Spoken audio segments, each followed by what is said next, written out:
वरिष्ठ समाजसेवी श्रीमती रेणु बंसल को भारत विकास परिषद पश्चिमी उत्तर प्रदेश को मिला स्वनसिद्धा पुरस्कार। श्रीमती रेणु बंसल प्रांतीय चेयरपर्सन, बाल संस्कार, बेटी बचाओ, बेटी पढ़ाओ, बेटी बसाओ, बेटी अपनाओ है। श्रीमती रेणु बंसल ने इन विषयों पर महिला कार्यशाला पर विस्तृत रूप से अपने विचार सभी महिला कार्यकर्ताओं के समक्ष प्रस्तुत किया और एक पुरजोर कोशिश के साथ श्रीमती रेणु बंसल ने बोला कि आने वाले समय में हिंदुस्तान की हर बेटी को उच्च से उच्च सम्मान अधिकार मिले। इसके लिए उन्होंने फिर से यह बात दोहराई और सबसे साथ मिलकर बोला, बेटी बचाओ, बेटी पढ़ाओ, बेटी बसाओ और बेटी अपनाओ। और सभी आई हुई महिला सदस्यों ने उनकी इस बात को दोहराते हुए उसका समर्थन किया। श्रीमती रेणु बंसल वर्तमान में DIPS और ट्विंकल स्कूल, राजनगर एक्सटेंशन को भी संचालित करती हैं। आइए देखते हैं इसी कार्यक्रम में जो श्रीमती रेणु बंसल ने जो विचार सभी महिला कार्यकर्ताओं के सामने रखी उसकी कुछ प्रमुख झलकियां। नूतन पटवाल की विशेष रिपोर्ट।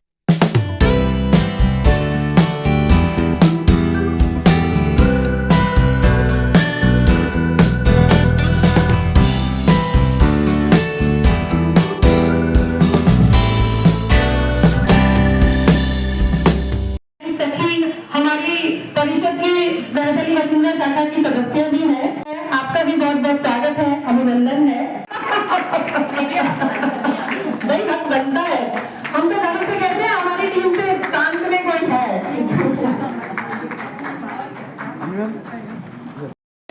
परिवर्तन करने की शक्ति है। कोई भी समाज यश के शिखर पर तब तक नहीं पहुंच सकता जब तक उसकी महिलाएं कंधे से कंधा मिलाकर ना चले। और इसी हमारा अगला विषय है बेटी बचाओ बेटी पढ़ाओ।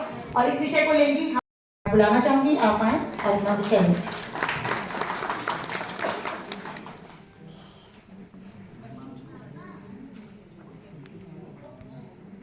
बहुत बहुत धन्यवाद मुक्ता जी।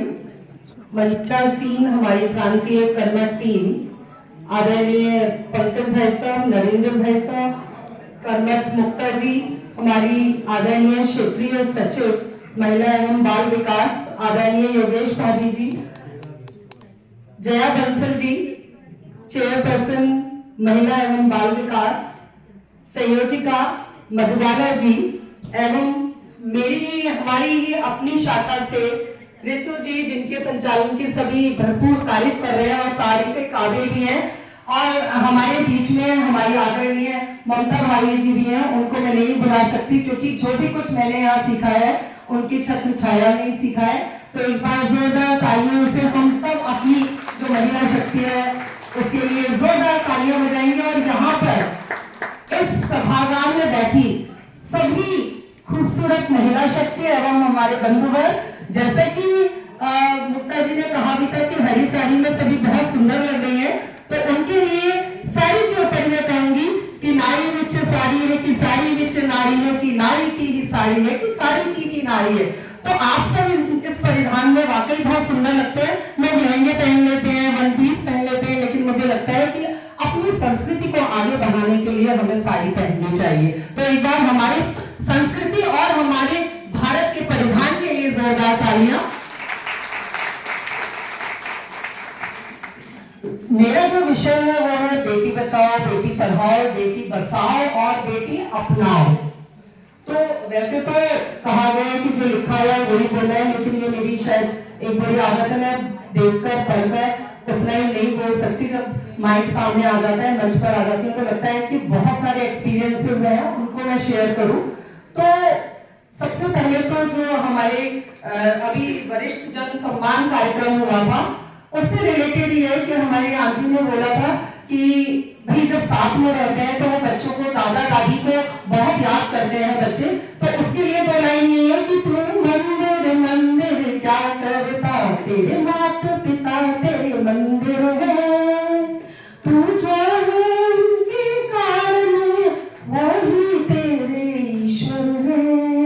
तो जब ऐसे परिवार होंगे और उसमें पली बड़ी जो बच्चियां होंगी उनको ऐसे संस्कार मिलेंगे, जब उनकी जो अपब्रिंगिंग है इसी तरह से होगी कि परिवार में सब साथ रहते हैं।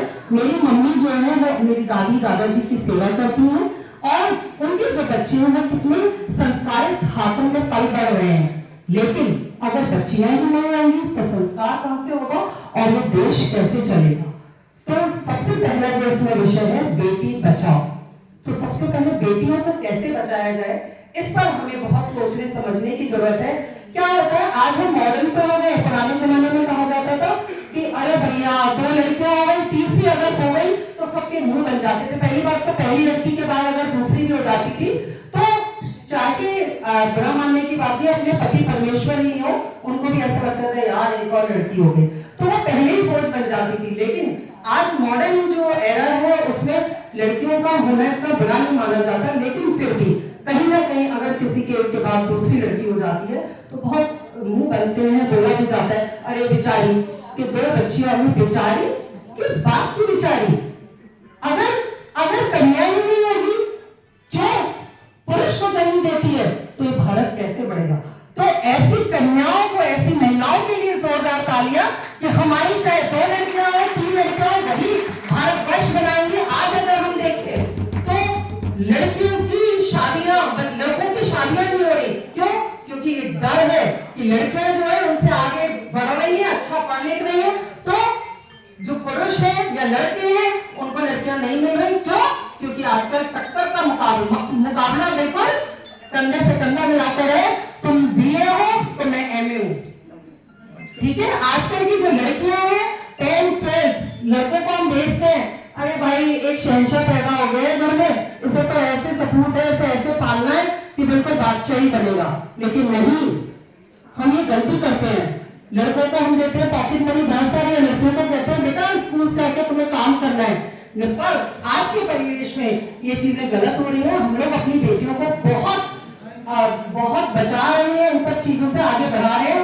और इसमें जो हमारी माताएं बहनें हैं और साथ साथ पुरुष जो है, मैं कहती हूँ आजकल जो पिता है वो ज्यादा चाहते हैं कि हमारी बच्ची कुछ करे और जब ये दूसरे घर में जाए तो घर का नाम रोशन करे और किसी से भी पीछे नहीं रहे। तो ऐसे बंधुओं के लिए भी जोरदार तालियां।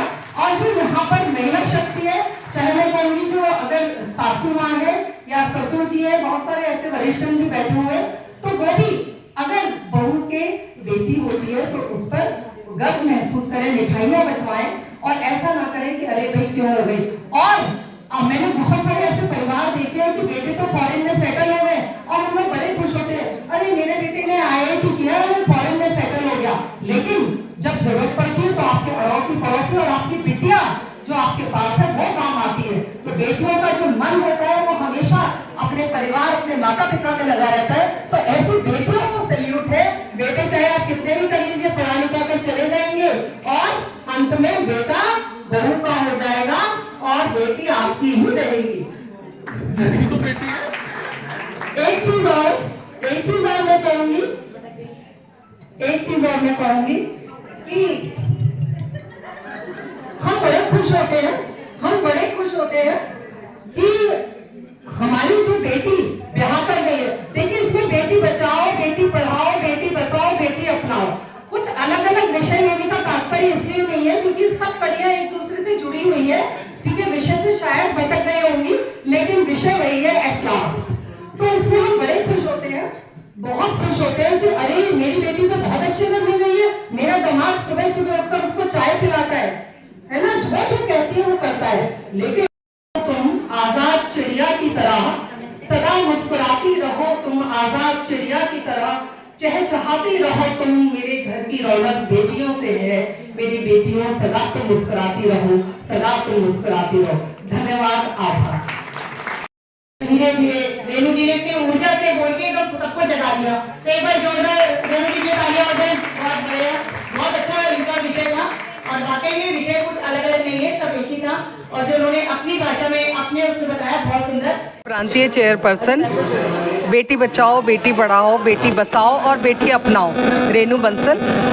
बेटी बसाओ, जैसा कि हम सभी जानते हैं कि बेटी बसाओ जो है प्रांत का एक ऐसा सरल सामूहिक विवाह हम लोग कर रहे हैं। प्रांत में अभी तक 70 सामूहिक विवाह इस साल हुए हैं, जिसमें हम बेटी बसाने का और बेटी अपनाओ का भी कार्य है, जिसके अंतर्गत बेटियां अगर संस्कारित होंगी तो वो अपने ससुराल में और अपने मायके दोनों को संस्कारित करेंगी। और इसी तरह से बेटी बसाओ में एक और प्रकल्प के साथ हम लोग आगे जो जुड़े हैं वो ये है कि भ्रूण हत्या, आगे वो बेटियां जब जन्मदात्री बनेंगी तो जो भ्रूण हत्या है, कन्या भ्रूण हत्या, उससे अपने आप को बचाएंगी, क्योंकि हम लोग जो संस्कारित कर रहे हैं भारत विकास परिषद के द्वारा ये बताते हैं कि भ्रूण कन्या नहीं है, जो कन्या है वो लक्ष्मी है और वो एक नहीं 2 घर बसाती है। तो इसी विषय में मैं ये कहूँगी कि हम अपनी जो बेटियां हैं उनको संस्कारित करें, पढ़ाएं, बसाएं, अपनाएं। और जैसा कि अभी जो हमारी वक्ता हैं योगेश वशिष्ठ जी ने भी बताया कि बेटियों का जो विवाह है ये समझौता नहीं है, ये एक दूसरे के साथ कोऑर्डिनेशन है, जिससे कि गाड़ी रथ के 2 पहिए होते हैं वो दोनों साथ चलेंगे तभी गाड़ी आगे बढ़ेगी। धन्यवाद। मैम, यहाँ पे जो है सबको पुरस्कृत भी किया जा रहा है, क्या समझते हैं ये क्या ऊर्जा का कार्य करेगा? देखिए, यहाँ पर पुरस्कृत करने से क्या होता है, पहले महिलाओं को कोई सम्मान नहीं मिलता था, उनका कोई समाज में अस्तित्व ही नहीं था। लेकिन इस तरह के कार्यक्रम के द्वारा जो महिलाएं कार्य कर रही हैं और कार्य करते हुए देख रही हैं, तो दोनों जब एक साथ चलते हैं तो फिर जब उन्हें यहाँ पर मंच पर बुलाया जाता है तो ऐसा लगता है कि वाकई जो हमारा काम है वो दिखाया गया और हमें सम्मानित किया गया। तो ये सम्मान, महिला सम्मान जो कार्यक्रम है ये बहुत ही अद्भुत कार्यक्रम है और जो प्रांत के द्वारा किया गया। धन्यवाद।